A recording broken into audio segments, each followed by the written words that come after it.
سلام رفیق من. امروز اومدم ببرمت به یک بازار قدیمی تاریخی در بزرگترین و پرجمعیت‌ترین شهر شمالی ایران و مرکز گیلان، یعنی رشت.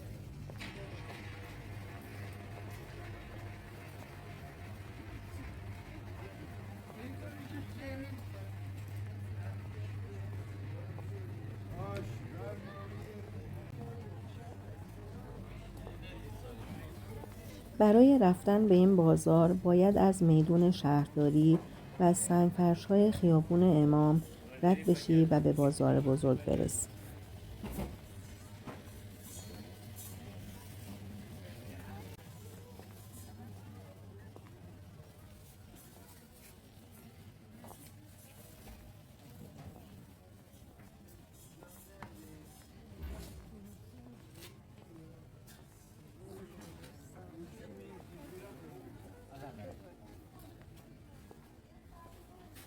این بازار یکی از جاذبه‌های گردشگری رشت به حساب میاد.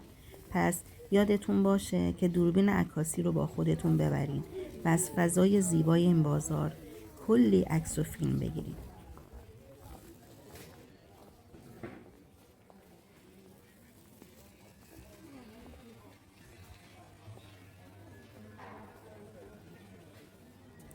یکی از مهمترین شیرینی هایی که در استان گیلان استفاده میشه رشته خوشکار هستش که از آرد برنج درست میشه و داخل اون مغز گردو، دارچین، هل استفاده میشه.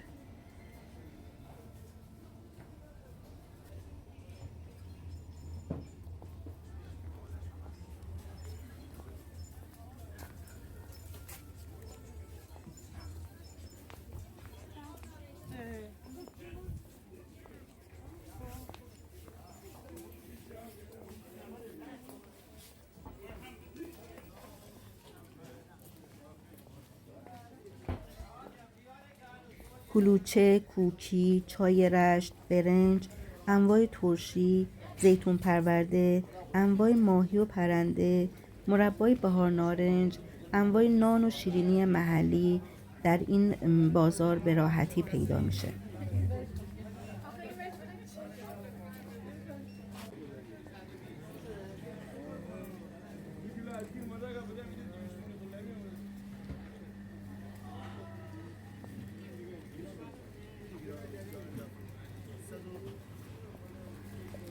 من زهره هستم و در کانال زهره تراولر سعی میکنم با نشون دادن دیدنی های ایران لحظات شادی رو برات بسازم. پس لطفاً با سابسکرایب کردن کانالم و لایک و کامنت گذاشتن من رو در این کار همراهی کن.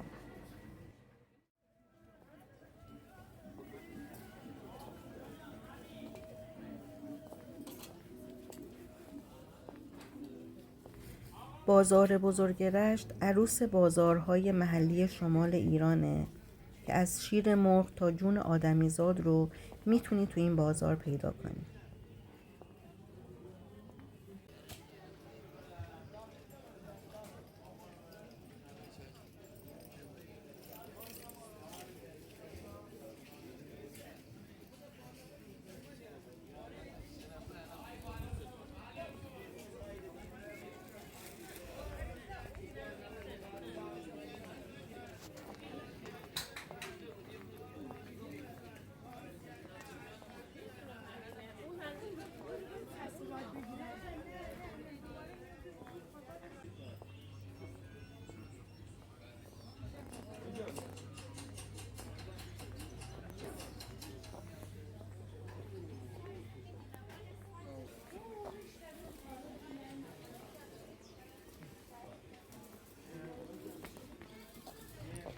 اگه قصد خرید صنایع دستی رو داری، در این بازار میتونی حصیر و سفال و عروسک‌های دستدوز زنان محلی رو پیدا کنی.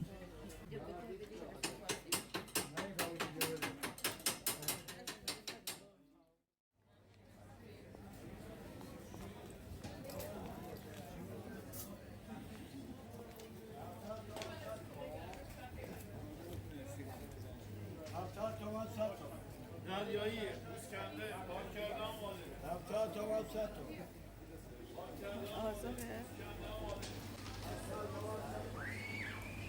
این بازار در مرکز و بافت قدیمی شهر قرار گرفته و کمابیش شبیه به بازارهای دیگه تاریخی ایران در شهرهای دیگه است. با این تفاوت که این بازار سقف نداره و فقط قسمت بخش کوچیکی از راسته زرگرها پوشیده شده. راستی تو این بازار راسته های زیادی وجود داره، مثل راسته ماهی فروشان، زرگران، میوه فروشان.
برای گشت و گذار و خرید سوغات این بازار میتونه انتخاب مناسبی برای هر دو تا گزینت باشه.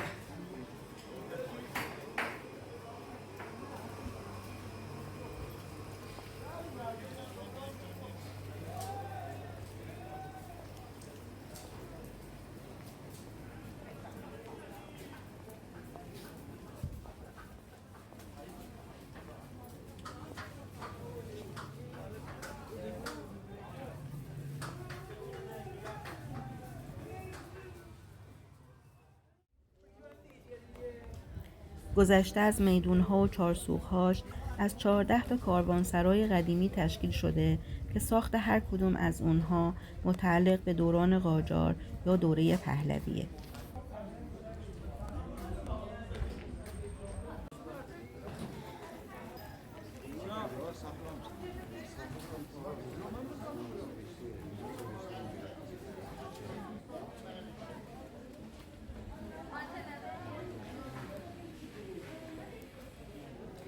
این کاروانسراها در واقع برای استراحت بازرگانانی که به رشت سفر می‌کردند در نظر گرفته شده بودند.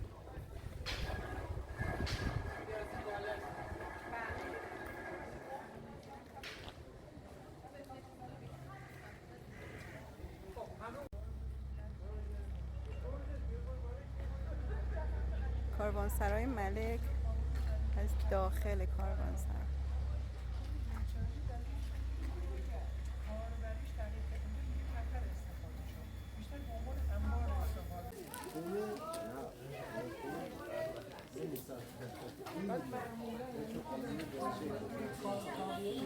سردار مشترکی کنجی رو میبینید مثلثیه، همه اینا توش کتیبه بوده. کتیبه کاشی‌های لعابدار بوده، از آبیا هست که توش با سفید مینوشت. تمام اینها داشته. اصلا یه چیز فوق‌العاده است. همون رو نمی‌دونم.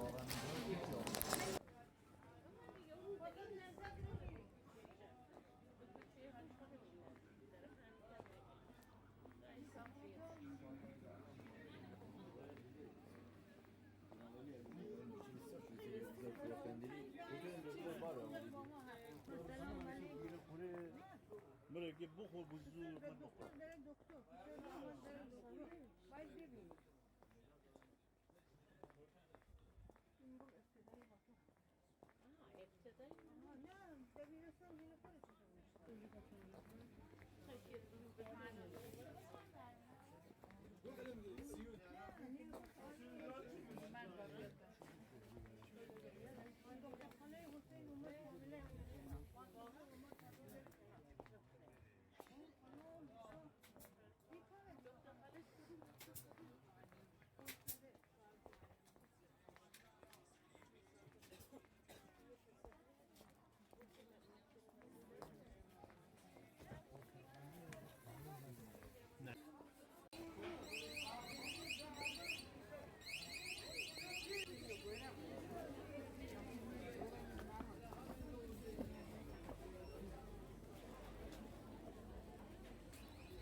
امیدوارم از این ویدیو خوشت اومده باشه و خوشحال میشم که نظرت رو در موردش تو کامنت برام بنویسی و اگه جایی رو دوست داری که ببینی به هم پیشنهاد بدی تا برات ویدیوش رو بسازم.